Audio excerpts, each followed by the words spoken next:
They say the truth sets you free. But what if the truth is so dangerous, they built a vault to keep it silent?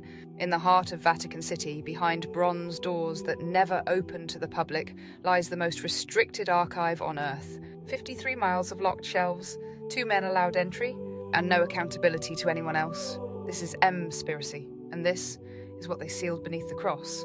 The door no one walks through. The Apostolic Archive, formerly the Vatican Secret Archive, sits beneath the Papal Palace. Access is granted to only 2 living people, the Pope and the archivist he appoints directly.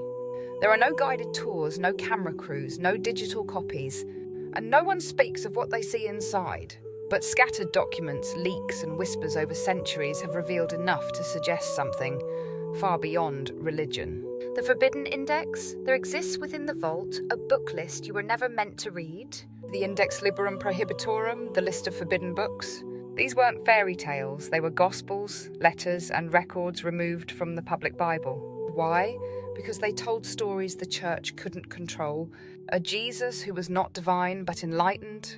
A serpent who freed mankind instead of corrupting it. A mother figure older than God and star beings who arrived long before man could write. These texts were never destroyed, they were preserved, just not for you. The Forgotten Gospel. One ancient text stands apart, often overlooked, often left unread. It's called the Gospel of Mary. It was discovered in 1896, sealed inside a cave in Egypt. It describes a figure who speaks of inner truth, balance and knowledge as the path to understanding. But despite its historical value, access to the original manuscript is still limited, rarely discussed, rarely shown. Some say it's because this text offers a different perspective. A perspective that shifts the focus from external worship to internal awakening. And when that happens, the system changes. What we've seen so far is only the surface. The sealed books, the banned gospels, the forbidden maps. But the Vatican Vault is not just a library, it's a containment chamber. And what it holds may not be paper at all.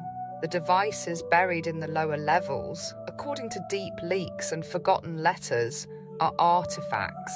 Not relics, not symbols. Objects. Black stone boxes recovered during crusades, said to vibrate when scripture is read aloud. Metallic discs inscribed with unknown alphabets humming at specific frequencies.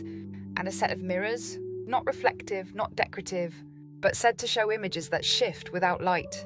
Some scholars believe these are ancient technologies, retrieved, not created, held, not understood, and still active. The whispers in the vault.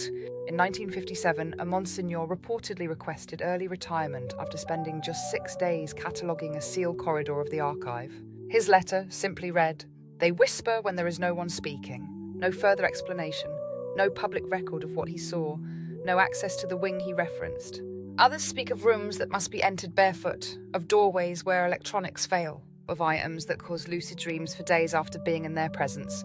And one object, nicknamed the Whistler, is stored under magnetic lock, lead casing, and complete silence. No one is permitted to speak near it, not because it will hear, but because it might respond." In the 1960s, whispers emerged of a device held in secret beneath the Vatican, a machine called the Chronovisor, said to have been built by a team of scientists and monks, combining spiritual resonance, frequency mechanics, and a metal called temporal alloy. Its function, not to see the present, but to view other points in time, past and future, by tuning into vibrational signatures embedded in space. The Vatican has never denied it outright, but every priest linked to it has vanished from public record. And a full schematic of the machine was allegedly seen by 2 popes, one of whom resigned shortly after.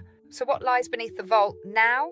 Some say the original pre-flood scrolls from Babylon, Sumeria and Lemuria, codices taken from temples that predate all known civilizations, the bones of entities not listed in the Book of Genesis, and at least one object that requires constant supervision.